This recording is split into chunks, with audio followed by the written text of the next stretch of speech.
Hola y bienvenidos a Conversando en Libertad por Palabra Pública. Antes de comenzar, los quiero invitar a comentar nuestros videos, suscribirse a nuestro canal y compartir nuestros contenidos y darle like.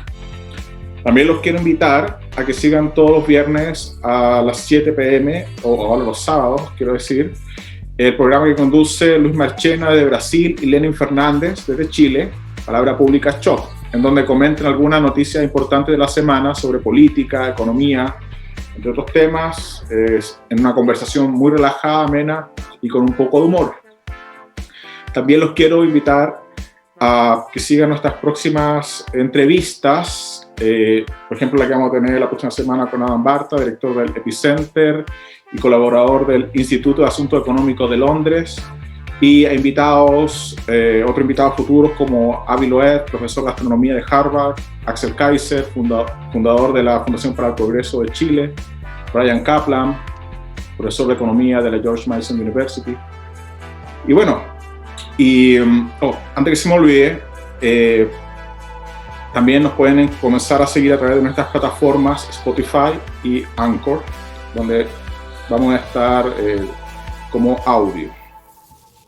Bueno, nuestra invitada de hoy es una amiga argentina que vivió en la ciudad o vivía en la ciudad de Córdoba, actualmente está viviendo en Estados Unidos.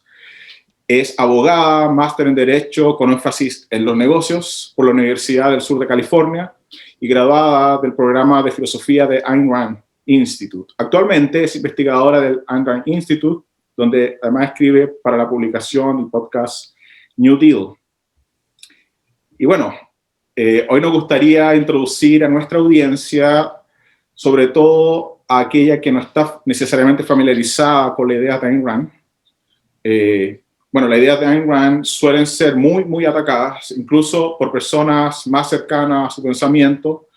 Y, por ejemplo, tenemos el caso del fundador de Whole Foods, John Mackey, quien dice en un libro, dice: nos motivan muchas cosas que nos importan, lo cual incluye, pero no se limita a nuestro propio interés. En algún sentido, creo que el movimiento libertario, quizás a causa de la influencia de Ayn Rand y muchos economistas, ha llegado a un callejón ideológico sin salida que, en mi opinión, no le hace justicia al mundo de los negocios, al capitalismo, ni a la naturaleza humana.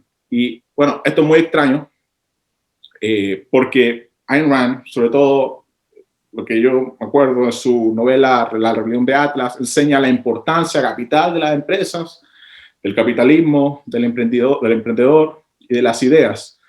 Entonces, esta es la pensadora con que vamos a estar hoy día trabajando y que nos va a fascinar y que traemos de la mano de Agustina. Y como dije recién, hoy introduciremos la idea de Ayn Rand y me gustaría comenzar con la ética objetivista. Y este es un tema súper relevante porque la ética está ligada a la política en un sentido, digamos, más bien institucional, no partidario, digámoslo así. Y en Chile la política está en crisis, y me atrevo a decir que en todos lados. Nosotros lo hemos visto acá en Estados Unidos, y vemos grandes problemas éticos, por ejemplo, desde el punto de vista de los estándares objetivos para aplicar el Estado de Derecho en Chile, por ejemplo. Todos sabemos y todos vemos que no hay igualdad ante la ley, es una cuestión clara. Entonces, es importante discutir estos principios. Entonces, Agustina, ¿nos puedes aclarar qué es la ética y qué es la moral? Porque también hay gente que tiende a confundir estos términos. Y, en ese sentido, ¿cuál es la ética objetivista? Sí, bueno, antes que nada, muchas gracias por invitarme y por tu interés en las ideas de Ayn Rand. Y yo creo que cualquier discusión en torno a la ética, ya sea la ética de Ayn Rand o de cualquier otro que haya desarrollado cualquier otro pensador, tiene que darse un poco también en el contexto de entender por qué la filosofía, las ideas importan en primer lugar y cómo es que se interconectan las ideas y cómo es que funciona un sistema filosófico y cómo se conecta ese sistema. Ayn Rand tiene escrito un ensayo que es brillante, que hasta el día de hoy es uno de mis ensayos preferidos, que se llama Filosofía, ¿quién la necesita?, el cual ella habla sobre la importancia de las ideas y por qué es necesario que todos elijamos conscientemente una filosofía. Porque resumiendo mucho, digamos, lo que ella dice, ella explica que la filosofía es una necesidad del ser humano por su condición de ser humano y de ser racional. Y que las ideas en sí, la filosofía no es una necesidad que no, el hombre no puede escapar de esa necesidad. Sí o sí tiene que tener un sistema filosófico o una serie de ideas filosóficas que lo guíen en su vida. Es como tener un mapa que te lleva del punto A al punto B. Ahora, lo que dice Ayn Rand es que hay formas y formas de integrar la filosofía a la vida de uno. O sea, sí o sí vas a tener una filosofía en tu vida. Ahora, lo importante es ver cómo integras esa filosofía en tu vida. La mayoría de la gente, explica Rand, va por la vida básicamente, como ella dice, escuchando eslóganes de que tal cosa está mal, de que tal cosa está bien, que la realidad no existe, que la realidad depende de cada individuo, o que uno debe sacrificarse por los demás, y eso se da, por ejemplo, se da como un hecho de que lo moral es sacrificarse por los demás y el sufrimiento y demás. Y uno es como que también escucha por otro lado que el progreso, por ejemplo, el progreso material es importante porque, bueno, promueve que la gente, a que el ser humano pueda, como decía Aristóteles, pueda florecer en el mundo. Bueno, la gente va escuchando todos esos eslóganes e ideas sueltas que inconscientemente van a entrar a ese cerebro, a esa mente. Y el problema de eso es que son un montón de ideas contradictorias. Y así como son ideas contradictorias que entran a la mente de cada ser humano, así va a salir, digamos, así van a salir esas ideas contradictorias en una vida de un ser humano que no va a saber por dónde ir, cómo guiarse, va a tener contradicciones constantes en su forma de pensar. Ella lo comparaba un poco también con, como decía la analogía del mapa antes. Si vos no elegís tu filosofía conscientemente, es como ella creo que el ejemplo que puso fue ir de Nueva York a Los Ángeles, en su momento sin un mapa, o sea, manejar de Nueva York a Los Ángeles sin mapa, y a ver, bueno, vamos yendo y bueno, vamos improvisando a ver si llegamos o no llegamos. Lo que ella plantea es que es importante elegir la filosofía conscientemente, porque si elegimos a nuestra filosofía conscientemente vamos a tener constancia en nuestras ideas, vamos a poder derivar, pensar mucho mejor, pensar en términos abstractos, adoptar términos abstractos, adoptar principios que son abstractos, pero que van a subsumir una infinidad de situaciones concretas que vamos a poder navegar gracias a esos principios que tenemos bien en claro en nuestra mente. Volviendo a la analogía del mapa, es como tener exactamente el mapa que te dice, esta es la mejor ruta para llegar de Nueva York a Los Ángeles, tenés que ir por acá. Y te dice exactamente por dónde ir. Y la filosofía tiene 5 ramas. Las ramas son la metafísica, la epistemología. Esas son, digamos, las ramas fundamentales donde digamos, es la base fundacional de la filosofía. Y de la metafísica y de la epistemología se deriva la ética, que es de lo que vamos a estar charlando un poco más en profundidad hoy. Y de la ética se van a derivar los 2 productos mayores, digamos, que puede producir la mente del hombre, que es la política, entendida como la política no proselitista, digamos, la política diaria que vemos todos los días, sino la ciencia política, la filosofía política, y también el arte. Y Ayn Rand lo que decía es que estas 5 ramas tienen que estar en perfecta armonía. Es como un dominó, que si una fichita se caen todas las demás. Entonces, ella decía que ella es muy controversial porque ella abogaba por el egoísmo racional, que la palabra egoísmo es, por supuesto, una mala palabra en la cultura en general. Pero ella lo que quiere hacer es, digamos, adueñarse de nuevo de ese término egoísmo y demostrar a la gente que en realidad, contrario a lo que decía el dueño de Whole Foods, el egoísmo es el egoísmo racional es la forma, la moral que está más de acuerdo a la naturaleza del hombre. El hombre, para sobrevivir, como decía ella, como hombre, tiene que tener una ética de interés propio o egoísmo racional, que es lo mismo. Respondiendo a tu pregunta, una de tus preguntas también rápidamente, ética y moral para Ayn Rand son términos que no se distinguen. Hay un montón de filósofos que sí distinguen entre ética y moral. Ayn Rand los usa como términos intercambiables en particular. Pero básicamente lo que ella dice es que en cuanto a su ética, que se basa en su metafísica y en su epistemología, es que cada hombre, cada individuo, es un fin en sí mismo, que no es el medio para los fines de otros. El hombre tiene que existir por sí mismo y tiene que existir de una forma en que no se sacrifique a sí mismo por los demás, ni tampoco tiene que sacrificar a otros para sí mismo. Y dice que la búsqueda de su propio interés racional y de su propia felicidad es el propósito más alto de la vida del hombre. Y esto es hiper controversial porque existe la concepción, digamos, convencional de egoísmo que dice que, bueno, la gente que trabaja por su interés propio es gente que es, entre comillas, como se dice, trepadora, que no le importan los demás, que solo que está ahí es, digamos, que lo único que quiere es alcanzar sus propias metas sin ningún tipo de reparo hacia los otros seres humanos. Rand plantea que esto no es cierto. Y en parte esto y parte de la visión que tienen la gente sobre el egoísmo o el individualismo es que el hombre es una isla que no necesita a la sociedad, que no necesita nada y que está aislado en sí mismo y que solo le importa su propia vida y la de nadie más.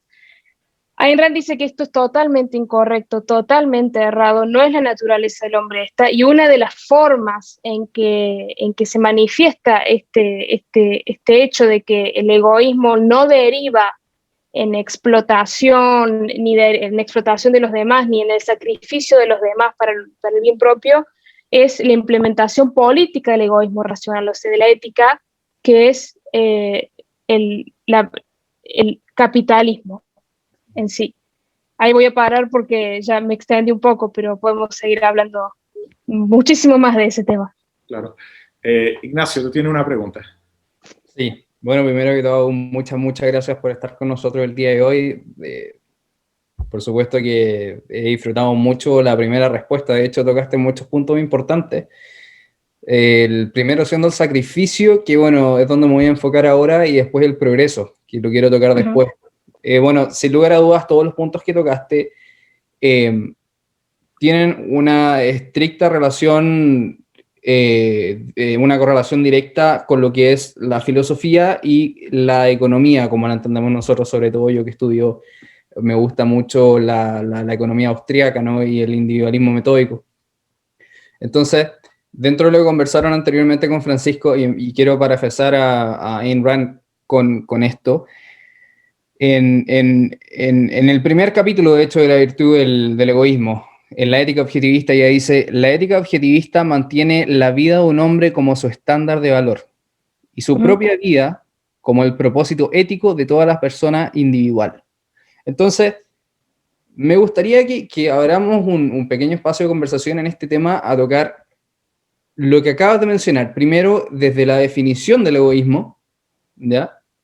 Y cuáles son los fundamentos y qué significa la ética objetivista desde el punto de egoísmo. Y acá me gustaría abrir la conversación justo con lo que tocaste de la connotación negativa, ¿no? Que tiene la palabra egoísmo justamente por sus fundamentos desde el punto de vista del altruismo y el hedonismo, ¿no? Desde donde nace esa connotación negativa.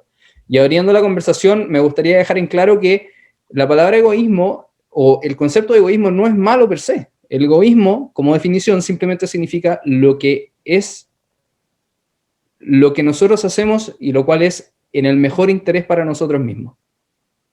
Me gustaría abrir el tema con eso. Sí, una aclaración respecto a esto último que dijiste.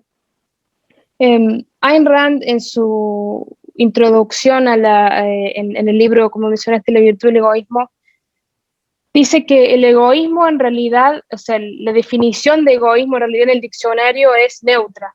Dice algo así como perseguir el interés propio, algo así. Sin embargo, una aclaración ahí es que eso es en diccionarios de lengua inglesa. En otros diccionarios, por ejemplo en español, no, ya la definición de egoísmo tiene una carga moral negativa, digamos. Y eso es una aclaración que a mí por ahí me gusta hacer, porque mucha gente que lee La virtud del egoísmo en español traducida después va y lee la definición de egoísmo y resulta ser que no es un término neutral, pero bueno, ella está hablando del término neutral en diccionarios de habla inglesa. Y que es la definición que deberían tener los demás diccionarios también. Pero bueno, ella dice, como bien decías vos recién, que la ética objetivista aboga por el interés racional, el egoísmo racional.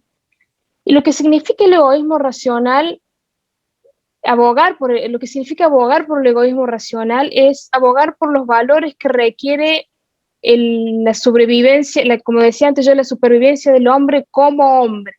Que esto significa que son los valores que requiere el hombre para una supervivencia propiamente entendida como humana.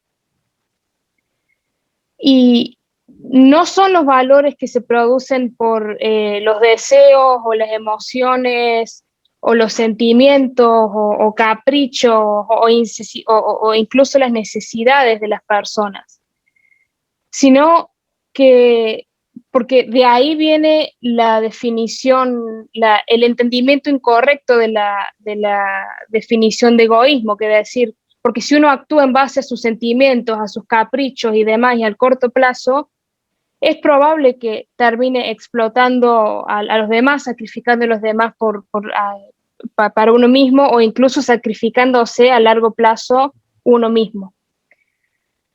Pero dice que esto no tiene que ser así, porque la ética objetivista lo que dice es que el bienestar del humano, el bienestar del ser humano no requiere el sacrificio de los demás seres humanos y no se puede alcanzar a través del sacrificio de unos hombres hacia los otros. Lo que dice es que el interés racional de cada hombre no choca, digamos, que no hay un conflicto de intereses entre los hombres, entre hombres racionales, que ella tiene un ensayo en La virtud del egoísmo en el que habla sobre esto.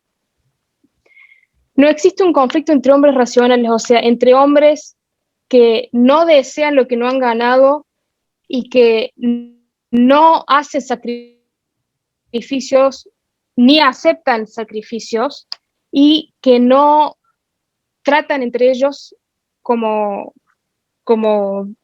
a través de la coerción y demás, sino a través de un intercambio voluntario, dando valor por valor digamos, como comerciantes, por decirlo de alguna forma, que la palabra que ella usa es traders, que no es exactamente comerciantes, pero es un significado parecido. O sea, básicamente... Y lo que ella... Perdón, Básicamente lo que ella se refiere, o la traducción, como lo entiendo yo, es simplemente los intercambios o las acciones voluntarias en las cuales no hay absolutamente ninguna coerción. Y a mí me gusta mucho tocar este tema porque sin nombrar una filosofía en particular, se entiende mucho de que la buena persona con la carga moral positiva es la persona que se sacrifica por el prójimo, que se sacrifica por el resto. Entonces, hay dos puntos. Primero, el ejemplo que, claro, está en un ensayo que no me acuerdo cuál es, pero uno de los ejemplos que a mí me gusta mucho es el hecho, por ejemplo, cuando una persona va a una entrevista de trabajo. Uno se sienta con un compañero en una entrevista de trabajo y uno está enfrente del entrevistador o del posible jefe o la persona que vaya a ser tu líder, lo que sea. Y hay una persona de esas dos las cuales va a ser elegida. Una va a ser elegida y la otra no. Pero como dices tú, en esa competencia leal y libre, si es que yo voy a esa entrevista de trabajo y si es que yo no soy elegido para ese trabajo, yo no tengo por qué envidiar a la persona que está al lado. La persona que lo logró en un mundo, como lo entendemos nosotros, libre, fue una persona que quizás tenía mejores méritos. Y aunque yo no haya obtenido ese trabajo, no tengo por qué sentirme mal, porque antes de haber ido a esa reunión tampoco lo tenía. Entonces, no he perdido nada desde ese sentido. Y lo otro, yo conversaba con Francisco hace un par de horas atrás, y esto a mí es un tema y un ejemplo que me gustaría saber tu punto de vista. Por ejemplo, a diferencia de lo que se habla sobre el sacrificio y lo que realmente significa ser buena persona y sacrificarte por el prójimo. Yo llevé un caso al extremo y me imagino que tú estás en un bote, ¿ya? Y estás con tu madre, y tu madre se cae al agua, ¿no? O tu hermana o la persona que sea, tu esposo, una persona muy importante, y tú te lanzas al agua a salvarlo. Entonces una persona comúnmente dirá, tú debes o tienes alguna especie de obligación moral de tratar de sacrificarte y salvar a la persona que tú amas, ¿no? Pero desde el punto de vista de la ética objetivista, y a mí me gusta mucho, si es que yo amo, de acuerdo al orden de magnitudes y a la jerarquía de valores, si es que yo amo a mi hermana o a mi madre o a la persona que sea, y yo en ese caso me lanzo al agua, y en ese caso pierdo la vida por eso, eso no es un sacrificio. Y por eso a mí me gusta tanto este detalle de la ética objetivista y el objetivismo en sí, porque habla de las acciones voluntarias del individuo sin coerción y sin obligación de por medio. No sé si me entiendes. Y por eso Sí. por eso quizás para muchos esto puede ser chocante, pero yo, desde mi punto de vista, para mí es hermoso porque realmente resalta la libertad del individuo y la responsabilidad, que esos son términos muy importantes hoy en día. Exactamente. Sí, a ver, en una situación como la que vos describís, en las situaciones tipo, en inglés se dice en las situaciones tipo bote, que es esto, si alguien se está ahogando y demás. Claro. A ver, una aclaración ahí. Esas situaciones extremas, digamos, no son la regla de la vida, digamos, o sea, no son lo que pasa normalmente en la vida del hombre. No, es algo totalmente extraordinario, es una situación de emergencia. Rand dice en su ensayo La ética de las emergencias, justamente, que en ese tipo de situaciones es como que a ella no le gusta hablar de ese tipo de situaciones porque ella dice que su filosofía es una filosofía para vivir en la tierra, en las condiciones en que el hombre vive en la tierra. Y las situaciones de emergencia no son por lo general la regla en la vida. Ahora, por supuesto que ahora se armó todo un debate también de que si estamos viviendo ahora en esta pandemia en una situación de emergencia prolongada, que yo creo que no, pero no es la regla de la vida, y eso tiene que ver también con la premisa del universo benevolente, que es otro asunto también en la filosofía de Rand. Pero estoy totalmente de acuerdo con vos en el tema de la jerarquía de valores. Y, a ver, si hacer algo por los demás no implica necesariamente un sacrificio, incluso perder la vida por otra persona no implica necesariamente un sacrificio. Puede serlo, pero puede que no lo sea. Depende del código de valores de la persona que está realizando esa acción. Si yo estoy usemos igualmente el ejemplo que diste vos, si yo estoy en esa situación de que mi madre se cae al agua y la única forma de rescatarla es que yo salte al agua y trate de ayudarla con el riesgo de que yo perder la vida. Si yo amo a mi madre y la amo de una manera racional, sin sacrificio, la amo por el mérito del valor que ella trae a mi vida, no porque es un ser humano, porque sí, o porque es mi mamá, que es totalmente arbitrario, sino por el valor que ella crea en mi vida y que ha creado y que sigue creando, y yo considero que vale la pena arriesgarme para salvar su vida, porque si pierdo mi propia vida, si ella pierde la vida y yo sigo viva, por ejemplo, voy a perder un valor altísimo para mí en mi vida. Entonces yo decido agarrar y saltar al agua y tratar de ayudarla. Bueno, después de ahí el resultado que surja es otra cosa, pero no se trataría de una acción, de un sacrificio. Ahora, si yo estoy en el mismo barco y se cae un extraño al agua y mi vida realmente corre riesgo serio si yo salto a rescatar a esa persona, no conozco a esa persona. O sea, esa persona no ha creado ningún valor para mí, ni yo he creado ningún valor para esa persona. Entonces, saltar inmediatamente a rescatar a esa persona con el riesgo altísimo de perder mi propia vida, eso sí ya es un sacrificio, porque yo no gano ningún valor de rescatar a esa persona, porque esa persona no trae ningún valor en mi vida porque no la conozco. Puedo asumir, por supuesto, que es una persona racional, puedo hacer un montón de asunciones sobre su vida y sobre su valor como persona, pero no ha tenido un impacto en mí personalmente, con lo cual no se encuentra en mi jerarquía de valores. Por supuesto que un altruista va a decir en particular que, bueno, por su condición de ser humano, porque es persona, yo, que también soy persona, que también soy ser humano, tengo que perder la vida, porque ¿en qué consiste la moralidad? Consiste en no qué haces, sino quién es el beneficiario de la acción que yo hago. Para el altruismo, si el beneficiario de la acción que yo hago es el otro, es suficiente, ya es moral. Si yo pierdo, es moral. Si gana un extraño, es moral. Ahora, si yo gano al rescatar a mi madre, eso ya es inmoral, porque lo hice de una manera, entre comillas, egoísta. Lo hice por mi interés personal. Y eso es una de las cosas que critica Rand de la moralidad del altruismo. Incluso dice Rand, también volviendo a uno de los puntos muy importantes que mencionaste recién, es que el altruismo destruye la ética, porque una de las preguntas más importantes que nos tenemos que hacer son, ¿qué son los valores? ¿Y cuáles son nuestros valores? Es una de las preguntas éticas básicas que uno se tiene que hacer. Y la segunda pregunta es, ¿qué son los valores y valor para quién es eso, digamos? El altruismo lo que hace es, esas preguntas no le interesan, y la pregunta que se hace el altruismo es, ¿quién es el beneficiario de ese valor, de esa acción que va a hacer, que hacemos cada uno de nosotros? Y como dije antes, si la respuesta es un tercero, ya es moral.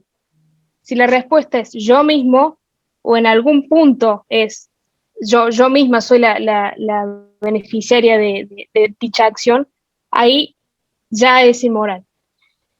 Y esto destruye la verdadera benevolencia entre los hombres, que es también uno de los puntos que decía Ayn Rand, porque el altruismo te obliga, que es el concepto de obligación moral que tanto, digamos, te trata de meter en la cabeza el altruismo.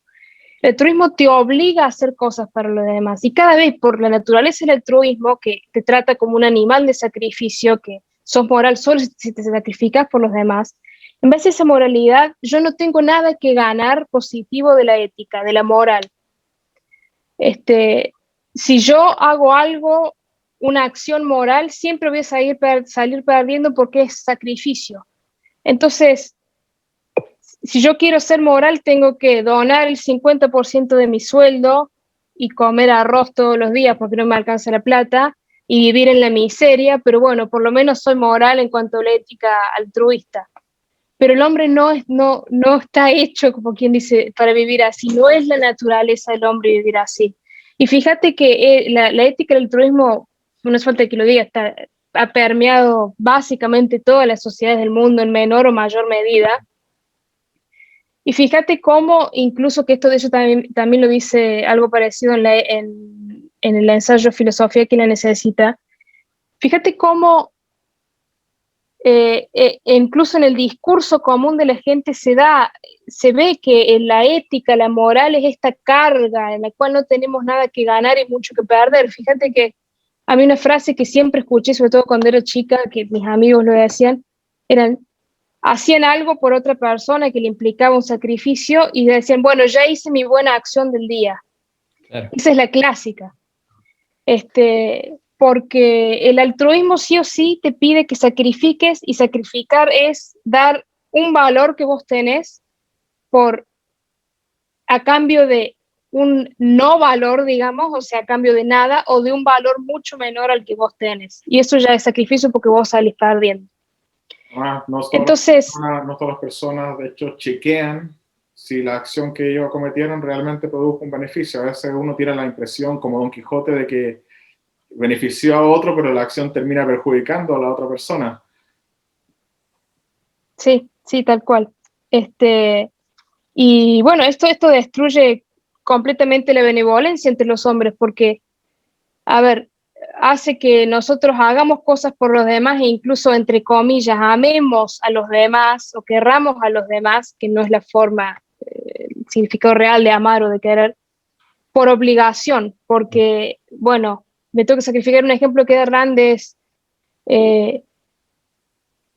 a uno le gustaría que su pareja le diga que a uno lo aman por sus virtudes o que lo ama por todas sus falencias, porque tiene muchísimos defectos, porque es mala persona y demás. No, a uno quiere que lo amen por sus virtudes, porque amar, entre comillas, por las falencias de uno no es caridad, es tenerle pena, pero eso es lo que el altruismo te pide.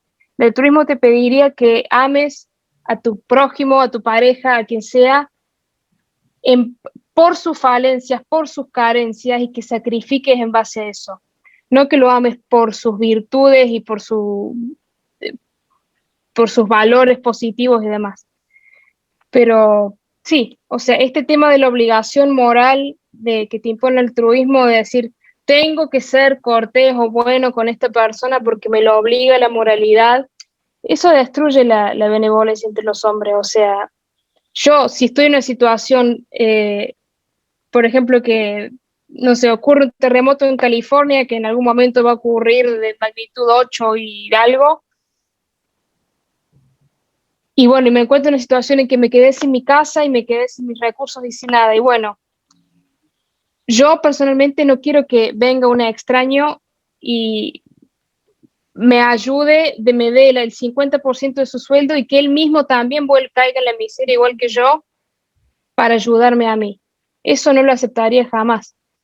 Sí me gustaría que a las personas para las cuales yo creé cierto valor, mis amigos, mi familia, otra gente que se ha beneficiado de, no sé, de mis escritos o lo que sea, esa gente diga, sí, voy a ayudarla porque ella trajo valor a mi vida, por sus virtudes, no por una cuestión de obligación moral de que pobre, se quedó sin casa.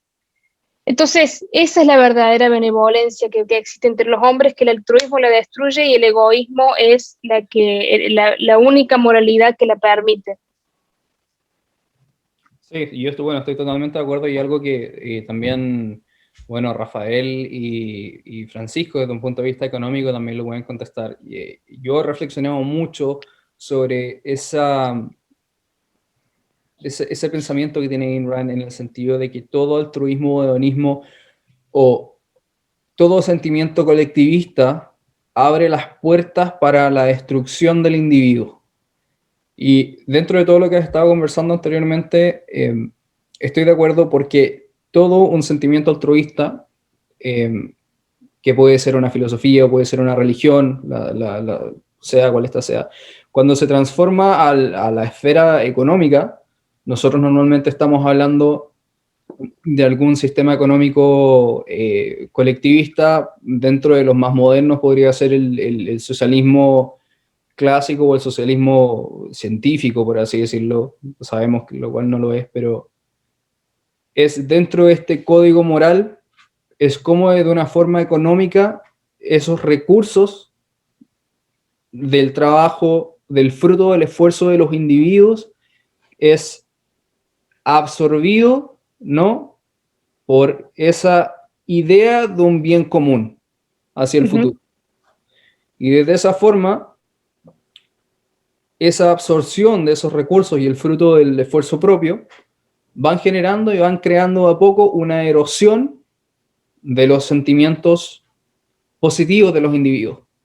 Y esos mismos, al momento en los cuales quizás hay una desigualdad que desciende, ¿no?, y se empieza a crear una igualdad dentro de la miseria, empieza a crear sentimientos de descontento, los cuales llevan a conflictos sociales mucho más grandes en el futuro.